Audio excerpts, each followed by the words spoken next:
ശ്ലീഹായെ തോളിൽ വഹിച്ചു.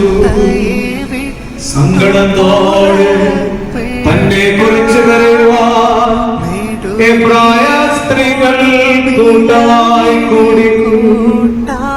തന്റെ മാതാവും അവളെ അറിയുന്ന എല്ലാവരും തുടരുന്നു.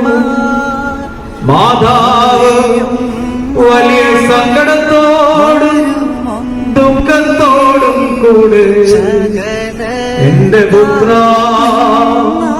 നീ എവിടേക്ക് പോകുന്നു? എന്റെ വാത്സല്യവാനേ നീ എവിടേക്ക് പോകുന്നു?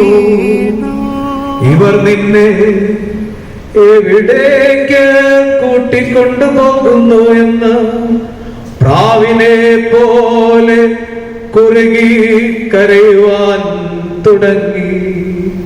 അയ്യോ, നിഷേധികളായ ജനത്തിന്റെ കയ്യിൽ നിന്നെ എന്തിന് ഏൽപ്പിച്ചു കൊടുത്തു?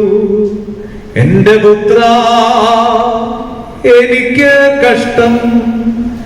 എന്റെ വാത്സല്യവാനേ, എനിക്ക് കഷ്ടം.